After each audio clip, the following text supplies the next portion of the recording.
네, 뉴스인사이더 프라임 두 번째 시간입니다. 오늘 두 분 모시고 이야기 나눠볼 건데요. 오늘 이 두 분을 보시면 오늘의 주제가 뭔지 정확히 아실 수 있습니다. 이현지 변호사님 그리고 조수진 변호사님 어서 오십시오. 안녕하세요. 안녕하세요. 자, 뉴스인사이더 프라임 매주 화요일에는요. 이렇게 서초동의 보물, 서초의 보물 한번 이야기 나눠볼 예정입니다. 지금 검찰공화국이라는 말이 아주 자연스럽게 나오는 상황인데요. 서초동의 봄이 오는 그날까지 본격 검찰 관찰 시사 토크 조수진, 이현주 두 변호사와 함께 하기로 했습니다. 한번 좀 많이 시청해 주시고요. 이현주 변호사님 워낙 말씀 잘하시기 때문에 또 제가 오늘 기대를 개인적으로 많이 하고 있습니다. 갱상도 친구님께서 여걸 삼총사 나오셨네요. 네, 오늘 어떤 얘기 할지 한번 보겠습니다. 요즘 가장 핫한 뉴스가 바로 이제 검찰과 마약에 대한 이야기입니다. 지난해부터 한동훈 법무부 장관이 마약 수사 강조하면서 마약과 전쟁을 선포했는데 진짜 그렇게 전쟁까지 선포했는데 결과적으로 된 게 있는지 잘 모르겠지만 어쨌든 차근차근 풀어가죠. 우리 사회에 마약이 그렇게 심각할 정도로 퍼져 있는 건지 아니면은 그동안은 가만히 놔뒀다가 퍼져 있는 것들을 이렇게 모아가지고 퍼져 있다고 얘기하는 건지 잘 모르겠어요. 어때요? 솔직히 말해서. 저희야 그 세계에 발을 걸치고 있거나 접하지 우리는 않으니까 모르죠. 모르지만 사실은 굉장히 쉽게 마약을 구할 수 있다고 해요. 특히 발전되는 그 통신 기술 때문에 텔레그램. 텔레그램 방에서? 예, 요즘은 텔방에서 검색을 해서 들어가서 거래를 한다고 해요. 그래서 거기서 마약을 파는 사람, 찾는 사람이 모여서 거래를 하는 거죠. 그 장점이 첫 번째, 자기가 그 방을 지워버리면 누구랑 거래를 하고서 그 방을 탈퇴해버리면 다 날아가고 비밀 대화방은 특히 전혀 알 수가 없잖아요. 그렇죠. 포렌식을 해도 잘 안 나온다고 하죠. 그래서 예전에는 오른손 왼손 거래라고 해서 대면 거래를 했다고 해요. 서로 이제 신분이 노출되는 건 꺼리니까 왼손으로는 돈을 서로 거래하고 오른손으로는 서로 마약을 이렇게 건네면서 오른손 왼손 거래. 이게 옛날 수법이고 요즘에는 텔방에서 그렇게 접선을 해서 거래를 하는데 그것도 만나질 않고 지하철 어디 무슨 무인 보관함이나 어디 길거리 어디에 숨겨두겠다 사진 찍어놓고 보내고 찾아가고 이런 식으로 거래를 하기 때문에 그렇죠. 많이 모여있는 텔방에는 5,000명까지 잠복 수사를 하던 수사관이 말해준 건데 5,000명까지 모여있는 방을 봤다고 해요. 그래서 마약 수사를 하기 위해서 그들이 이제 원래 함정수사를 잘하잖아요. 네. 그래서 그 방에 들어가가지고 수사하면서 마약도 잡는데 부수적인 다른 포르노라든가 이런 영상 관련된 그런 것도 부수적으로 또 찾아내기도 하고 사실은 그래서 수사관들이 그런 걸 많이 하더라고요. 사이버 수사대에서도. 맞아요. 근데 이게 워낙에 기술 발달이 되다 보니까 마약 가격이 많이 내려갔어요. 10년 전에 들을 때 비해서 요새 거의 굉장히 저가로 불과 몇만 원이면은 한 짝대기씩 이렇게 구할 수 있다고 하고. 전문 용어네. 짝대기라고 하지 않습니까? 네. 근데 이게 너무 중국 쪽이라든지 이런 쪽에서 기술이 발달하다 보니까 굉장히 고용량의 효과가 좋다라고 할 수 있는 마약을 저가에 구입을 할 수 있다 보니까 젊은 분들이나 이런 광범위하게 많이 퍼져 있어서 굉장히 문제입니다. 저는 근데 그것도 그렇지만 솔직히 미드에 보면은 브레이킹 배드인가요? 마약 만들고 선생님이 팔고 이게 그냥 너무너무 많잖아요. 나는 그걸 보면서 마약에 대한 수법이나 이런 걸 제가 좀 많이 배웠는데 그런 것도 너무 많이 나오는 거 아니야? 텔레비전에? 5년 사이에 마약 사범이 10배 증가했다고 해요. 이제 마약 청정국이라고 불릴 수 없는 집이고 그리고 저희가 미드를 보면은 수트라는 로펌에 관한 영화가 있는데 처음에 신입 변호사한테 마약 검사를 하게 하여 소변을 받아와라. 그런 사회가 도래할지도 모른다고 생각해요. 미국에서도 그게 어떻게 해서 나왔냐면 1987년에 엄청난 재앙인 열차 탈선 사고가 일어납니다. 열차 탈선. 예, 두 개의 열차가 가로지르다가 이렇게 충돌을 해서 탈선을 해서 16명이 사망하고 한 200명 가까이 부상을 입은 사건인데 기관사가 마약을 한 상태였던 거예요. 대마를 한 상태여가지고 그 뒤로부터는 그렇게 안전 관련 산업에 종사하는 사람은 정기적으로 마약 검사를 받아야 된다라거나 미국 정부하고 거래를 하는 경우에는 그 회사의 이런 마약 탐지 검사 시스템이 작동하고 있는 걸 증명해야 된다거나 그런 제도가 만들어졌다고 해요. 우리나라도 그 사실 쫓아가잖아요. 네. 그러면 그런 게 도입될 때가 머지 않았다는 생각도 들긴 해요. 그러니까 사실 나는 너무 매체에서도 마약 얘기를 너무 자연스럽게 하고 이 드라마나 영화나 이런 데도 너무 마약을 그냥 막 하는 걸 보여주고 막 그러니까 네. 이게 나는 오히려 더 나쁜 것 같기도 하고 그러긴 하더라고요. 저는 약간 조금 다르게 생각하는데 이게 마약 중독 경과를 그러니까 원인을 한번 보면은 스스로 원해서 마약인 줄 알고 하는 경우도 있는데, 그러니까 저는 오히려 알려서 경각심을 좀 알릴 때가 아닌가 생각이 들었던 게 모르고 중독되는 경우도 상당히 많다고 해요. 뭐냐면 워낙 요새 퍼져 있으니까 피로 회복제다, 다이어트 약이다. 예, 다이어트 약이다라고 해서 근데 이게 이 대마랑 다르게 필로폰류는 한 번만 맞아도 바로 중독된다고 하고 한 번 맞은 사람은 그 중독성을 끊기 굉장히 어렵다고 하거든요. 근데 모르고 맞는 경우가 많고 특히나 뭐 남자친구나 뭐 남편이 마약을 하는 경우에 자기 아내에게 투약을 시켜서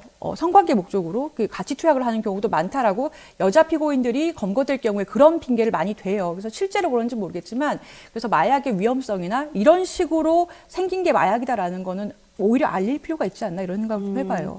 사실 이번에 이성균 씨도 그렇게 얘기를 했죠. 나는 본인이 이제 인정을 하면서 마약 투약과 관련해서 나는 근데 몰랐다. 그 같이 했던 여성분이 이렇게 타가지고 줘가지고 자기가 먹게 됐다. 뭐 이런 얘기도 한 것 같은데.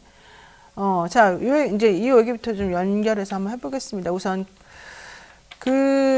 윤석열 정부 들어서 마약과 관련해가지고 지난 이태원 참사 발생했을 때 경찰이 마약 단속 하려다가 못 막았다 이제 이런 얘기 나오니까 한동훈 장관 뭐 이런 쪽에서는 아니다 뭐 이런 얘기는 하긴 했습니다만 저는 좀 계속 그게 맞는 말인 것 같거든요. 근데 저희가 해명이 안 되는 사항이잖아요. 그러니까 전혀 안 하던 일을 하게 되는 경우에는 힘든데 이미 기존에 해왔던 몇 년에 걸쳐서 해왔던 행사이고 매뉴얼이 있거든. 매뉴얼을 따르면 되는데 이건 매뉴얼도 있고 집행만 하면 되는데 안 한 일이다 보니까 이거 거기서 이제 뭐 클럽에서 마약을 나눠주고 이런 거를 거기서 피의자들을 줍줍하기 위한 게 아니었나 의심할 만 하죠. 아이고. 그리고 또 하나는 뭐 지금 어제 뭐 장관 경질이 있을 예정이라 발표됐는데 거기 보면은 한동훈 장관은 특별히 아주 특별한 존재이기 때문에 따로 원 포인트로 뭐 연말쯤에 할 계획이다로 하는데 사실은 뭐 황태자, 뭐 이인자, 후계자로 여겨지고 있잖아요. 그러면은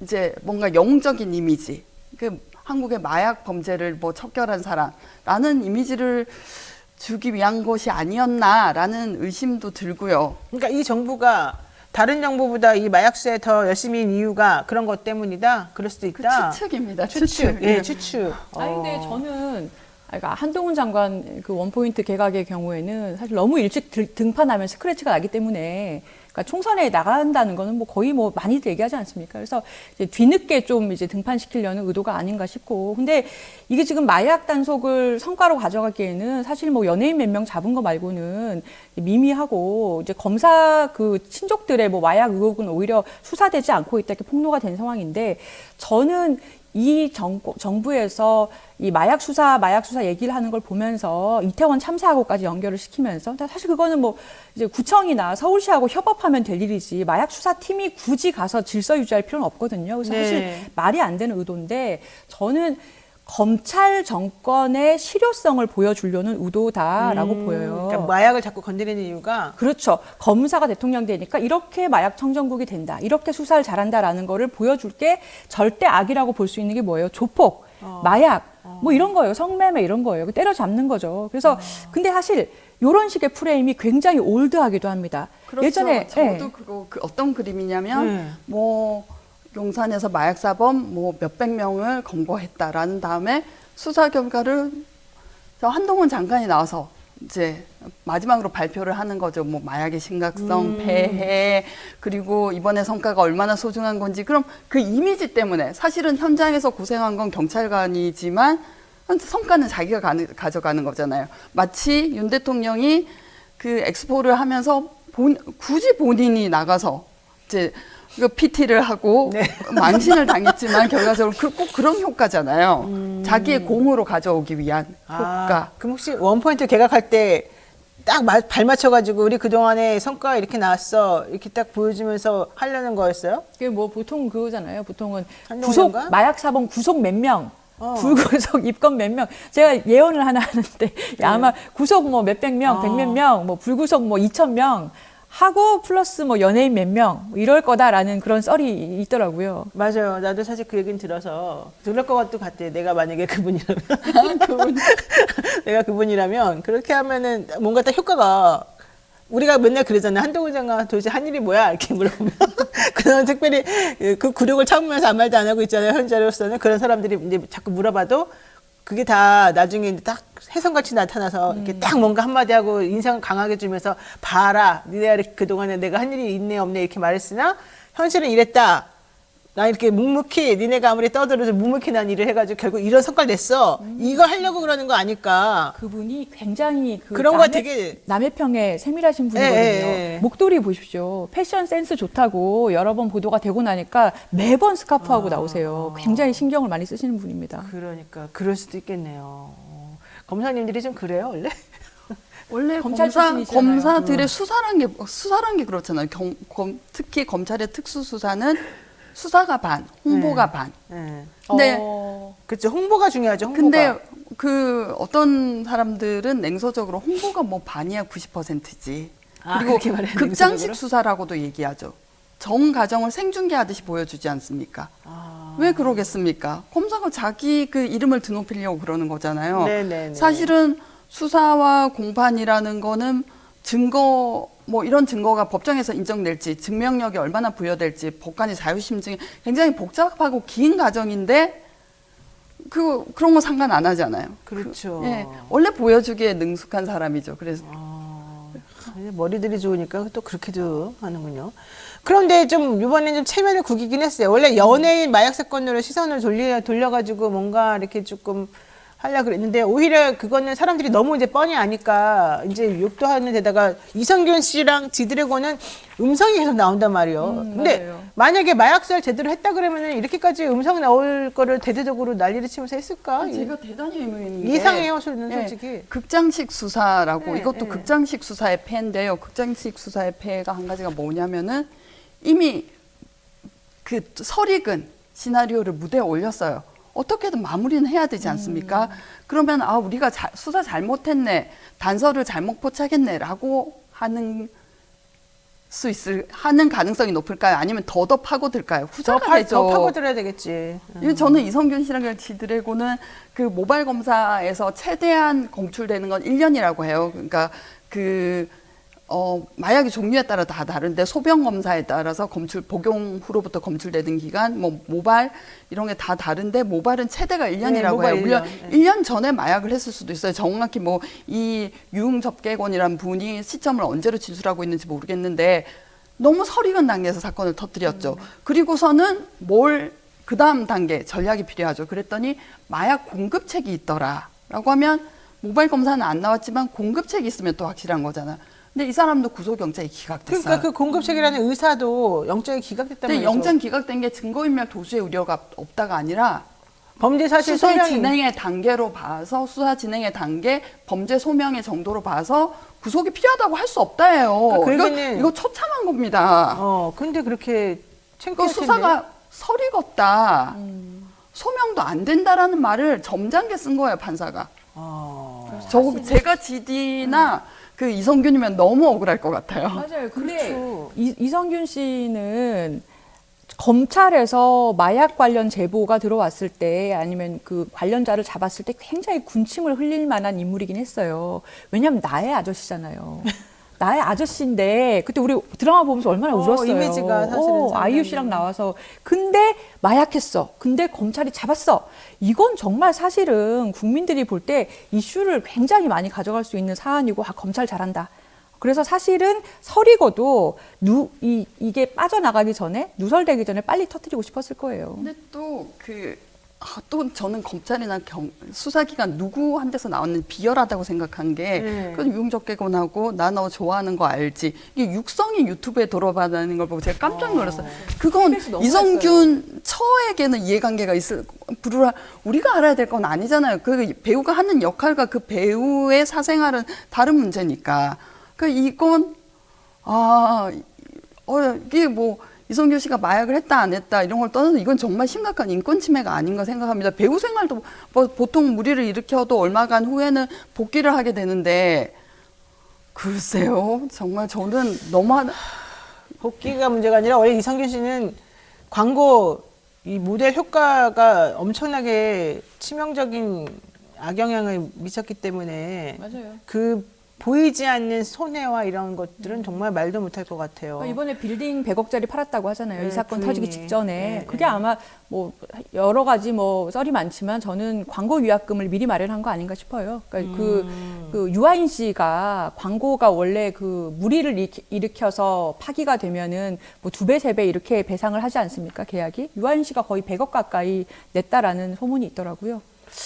야, 근데 솔직히 저는 음성 나왔을 때 이분들이 그리고 지드래곤 같은 경우는 특히 엄청 당당하게 행동했거든요. 근데 우리가 보통 검사를 해봅니다. 솔직히 말해가지고 이 정도 사람이면 지드래곤이나 이성균 정도의 사람이면 내 모발에서 성분이 남아 있는지 안 남아 있는지 본인들이 국가수는 이제 나라에서 하는 거겠지만 본인들이 개인적으로 이렇게 의뢰를 해가지고 사실은 결과를 봤을 거라고 나는 생각해요.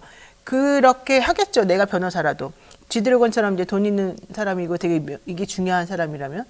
그래서 나는 그 당시에 지드래곤이 자기는 안 나온다는 걸 확신했기 때문에 그러니까 염색도 안 했다 그러고 좀 되게 당당하게 행동을 많이 했었잖아요. 그랬을 거라고 나는 보는데 그런데 그렇게 대응을 아주 완벽하게 할 수밖에 없는 구조거든요. 사실 이런 사람들은 이런 연예인들은 목숨이 달려 있는 거나 마찬가지니까. 수사기관의 선입견 때문에 검사 세계 내에서 또 성관이 좋다 안 좋다 이렇게 얘기해요. 딱 보면 그냥 범죄자인 거예요. 그 유성균 씨의 경우에는 협박을 당하니까 3억 원을 줬잖아요. 근데 지금 생각해 보면 우리가 냉정히 생각해 보면 나하고 그런 관계였던 걸 폭로하겠다. 이것만으로도 엄청난 그 협박 불안감을 느끼기 때문에 마약이 아니라 그것만으로. 근데 이제 수사기관은 마음이 앞서는 거죠.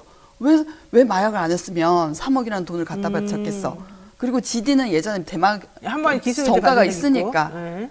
그러니까 수사기관 원래 앞서 나가게 돼 있습니다. 그래서 그럼 그랬을 것이다. 그럴 수도 있을까요? 그래서 가령 이건 또 시나리오예요. 이건 추측이에요. 자기가 이미 그 사람은 확신을 가지고 있었어요. 담당 수사관은 거의.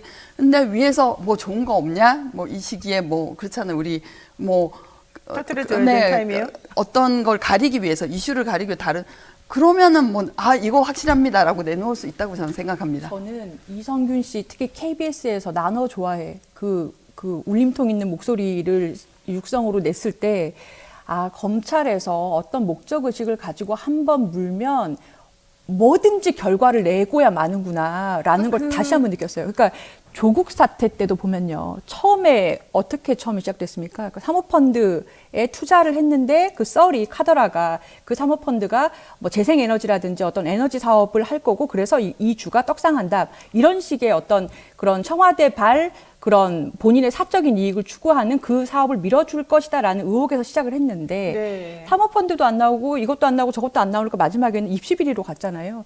털다 보면 나오거든요. 언젠간 털다 보면 먼지가 나오고 그 먼지를 계속 털면 된다. 누가 있겠어요. 맞아요. 그러니까 저는 그렇게 두 가지 생각했어요. 효과가 있는데 피의자에게는 첫 번째는 이제 수사기관이 이렇게 피의 사실을 유포하면서 자기 이름을 이렇게 수사 진행 중이고 자기 뭐 수사팀 그리고 자기 이름이 뭐 언론에 실리는 것도 있고 두 번째는 피의자 뭐 피내사자가 이제 싸울 의욕을 다 난 모든 걸 잃었다라고 자포자기를 해버리거든요. 그러면은 이성균 씨 같으면 자기가 혐의가 없는데 이렇게 무리하게 수사를 했다라면서 뭐 국가 변상을 할 수도 있고 언론 플레이를 할 수도 있는데 이런 것까지 터지면은 내 인생이 끝났구나.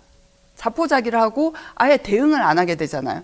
그러면은 자기가 이렇게 무리한 수사하고 이런 걸로 인권 침해를 당했다라는 주장을 막아버릴 수도 있죠. 그럴 수도 있겠군요. 근데 어쨌든 유아인 씨 같은 경우도 그렇게 마약 상습적으로 했다고 하는데도 어쨌든 불구속되고 그런 걸 보면 변호사들이 마약 전담 변호사여서 마약 전담 수사 그건 검사 출신이어서 왜 지강원 그러니까 지강원이 사실 그분은 유명하잖아요. 네. 예. 유전무죄 무전유죄라는 예. 말은 예. 지금도 유효한 거죠. 그 김무성 씨의 국회의원 전 국회의원 김무성 씨의 사위 이상균 씨도 굉장히 선처를 받았던 게 숨은 변호인이 누구냐면 최교일 전 서울중앙지검장이었기 때문이죠.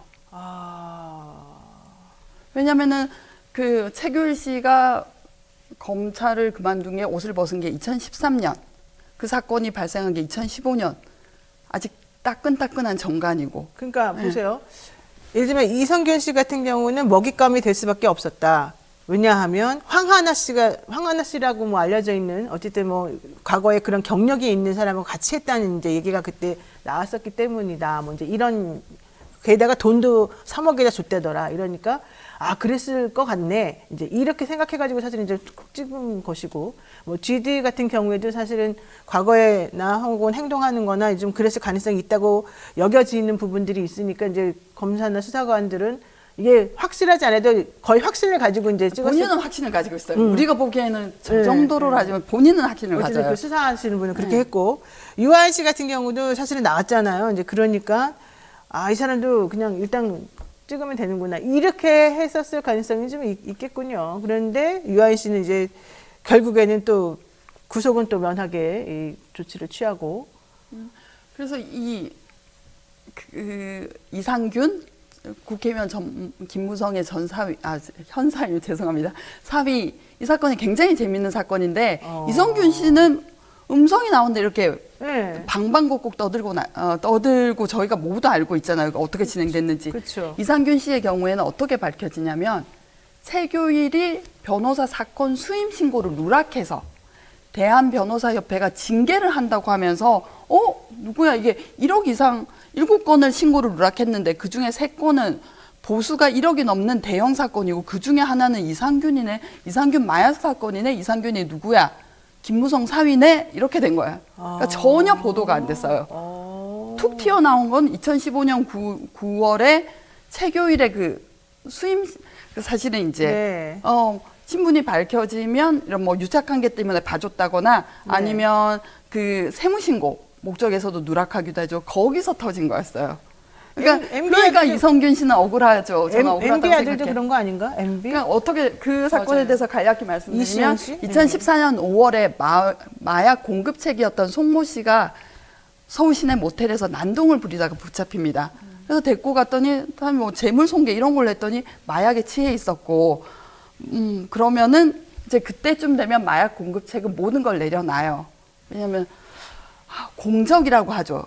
관련 공범들을 부는 거. 그러면 자기는 탄다고 하죠. 그렇죠. 검사한테 공적을 판다고. 쌓는다고도 하고. 네. 그럼 자기는 선처를 받을 수 있고 또 인생을 해고해 보면 나 새로 태어날래. 다시 돌아갈래. 이런 마음도 드는 거예요. 다 내려놓고 나 상선 뭐 하고 같이 놀던 사람 다 불고 나는 마약도 끊고 새로 태어날래 하면서 관련되는 사람들을 다 제보를 한 거죠. 그래서 거기서 유일하게 수사가 진행이 안 된 사람이 이명박 전 대통령의 아들 이시영이라는 거죠. 그리고 또 있잖아요. 요즘에 최근에 나온 그 이정섭 검사의 처남 또 제대로 뭐가 안 됐기 때문에 무마가 됐기 때문에 지금 이렇게 지금 된 거 근데 그 아니에요? 사건은 대단히 이해가 안 되는 게 네. 마약에 취한 상태로 집에 있었고 그분이 처내시는 분이 불안감을 느껴서 이렇게 마약에 취하면 가족들을 폭행하고 그래서 친정 부모를 불렀고 그래서 또 제어가 안 되니까 경찰을 불렀는데 현행범이잖아요. 마약에 취해 있으면. 그렇죠. 현행범 체포를 안 해요. 이게 굉장히 이례적인 일인데요. 집에서 뭐 알몸으로 누워 있다든가. 아니 딸 앞에서 약에 취해가지고 알몸으로 막 그랬대잖아요. 네, 그러니까 그래서 얼마나 끔찍했겠어요. 와이프가 남편을 마약 의심으로 신고를 한 상태인데 경찰이 집에 방문해서 뭐라고 했냐면은 본인이 그러니까 그 이정섭의 처남이 동의하지 않기 때문에 검사할 수 없다. 검사하러 경찰서에 데려갈 수가 없습니다라고 했는데요. 원래 검사를 하려면은 그 면봉 같은 걸로 이 표피가 제일 많이 나오는 입안을 이렇게 긁어서 그 면봉을 이대로 이렇게 담아가지고 국과수에 보내는 거거든요. 이걸 위해서는 경찰서로 사람을 데려가거나 키트를 가져와서 집에 가서 검사를 하는 건데 이게 강제 수사예요. 왜냐하면 강제 수사라는 거는 원래 영장이 있던가. 이거 표피 세포 채취하겠습니다라는 영장이 있던가 또 하나는 범죄가 의심될 때 현행범일 때 두 가지일 땐 영장 없이 무조건 할 수 있는데 일반인이었으면 마약 의심 신고가 가족으로부터 있다? 이거는 굉장히 유력한 거거든요. 그리고 지금 정신을 못 차리고 있다. 이런 바로 그냥 강제 수사했어요. 근데 그 상황에서는 임의로 본인이 안 가겠다고 하니까 못 하겠습니다라고 하는 게 저는 정말 변호사 생활 18년 하면서 듣도 보도 못한 경우예요. 그렇죠. 현행 변호사를 선임할 수 있다는 거하고 피사실 요지를 고지한 다음에 경찰서에 데려가서 소변 검사, 모발 검사 같은 거는 이제 영장을 친 다음에 영장 금방 나오잖아요. 영장 나오면 전문 용어 많이 나옵니다. 영장 친다. 영장대로 집행하는 거죠. 그래서 그 모발을 몇 개를 뽑는지 아세요? 많이 뽑더라고요. 100개 뽑는 거 100개 내지 300개를 뽑는다고 하더라고요. 하더라고요. 나겠더라고요. 이만큼 많이 100개 내지 300개를 뽑고 그리고 소변 검사 같은 경우에는 본인이 거부를 할 수 있잖아요. 사실은 소변은 자기가 자발적으로 넣어서 이렇게 담아와야 되는 건데 그러면은 그런 협조를 안 한다라고 하면 병원에 가서 방광으로부터 직접 그렇죠. 어쨌든 그런 절차들을 다 생략한 거죠. 이 사람에 대해서는 특별한 왜? 근데 저는 진짜 궁금했던 게 안 그래도 우리 이 변호사님 나오신다고 해서 이게 검찰이 만약에 이렇게 했으면 저는 약간 조금 이해를 하겠어요. 왜냐면은 그 이정섭 처남 자체가 이정섭이라는 그 유력한 검사의 처남이잖아요. 그 의심을 해볼 수 있는데 그러니까 지금 다 의심하는 게 그거 아닙니까? 이제 이정섭 씨와의 검사와의 관련성인 건데 밝혀져야 되지만 근데 경찰이 출동했고 그리고 이 처남댁이 경찰에 심지어는 본인이 이제 채취한 증거들하고 다 핸드폰하고 갖다 주기도 했는데 나중에 보니까 그건 증거가 안 된다고 하더라라고 하고 수사관이 여러 번 바뀐 건데 경찰에도 이렇게 검사의 영향력이 그렇게 많이 미칩니까? 왜냐하면 행정 조직이 다르잖아요. 경찰, 검찰. 근데 그건 그 이정섭 검사 자체 그 개인하고 무슨 커넥션이 있다거나 그 사람을 두려워하는 게 아니라 경찰 조직하고 검찰 조직이 맞서는 걸 두려워해요. 그래서 어딘선가 경찰 윗선에서 연락이 왔을 수 있어요. 그러면 이걸 죽불 났다고 나는 시킨 대로 안 한다라고 하면 이 관서 자체가 검찰한테 찍혀서 앞으로 그 관서가 올리는 모든 사건에 샅샅이 숙제 검사를 당하는 거죠. 그리고 경찰들 비리를 또 검찰이 캐겠죠. 그럼 너도 나도 죽는 거 이런 상황을 두려워하는 거죠. 사실 경찰이 10만 명이 넘죠. 네, 10만 명이 넘죠. 그 비리를 저지른 사람도 더 많아요. 왜냐하면 검사는 2천 명인데 여긴 10만 명이니까. 숫자상 그렇죠. 더 많다는 거죠. 근데 암묵적으로 이렇게 평화 노선을 걷고 있는데 여기 건드리면 여기도 칠 거잖아요. 서로 전쟁하면은 서로 피본다. 근데 자기네들이 더 좋을 게 피본다고 없다. 생각하는 거죠. 그렇게 보는 거죠. 아이고. 조직 대 조직의 문제가 되는 거죠. 저 사람이 검찰의 높은 사람일 경우에는. 그렇죠. 네, 뉴스인사이다 프라임 여기까지 해야 될 것 같습니다. 시간이 벌써 다 지나가 버려서 매주 화요일에 듣는 서초의 봄 어떠셨습니까, 여러분? 지금 막 얘기를 하다만 느낌이 드는데요. 이름이 서초의 봄인 거는 서울의 봄처럼 봄을 서초동에 이 검찰 조직이 가져다 주고 싶다. 이게 유료방송이라 그래서 제가 이거 본전 생각나면 안 되겠다 생각하고 되게 준비를 해왔는데 하고 준비해온 얘기에 반도 못했어요. 그러니까요. 지금 이게 시간이 이렇게 짧을 수가 없습니다. 저희가 다음 주에는 좀 더 이렇게 좀 타이트하게 뭔가 좀 맞춰가지고 해야 될 것 같습니다. 네, 오늘 두 분하고 말씀 여기까지 나누겠습니다. 고맙습니다. 감사합니다.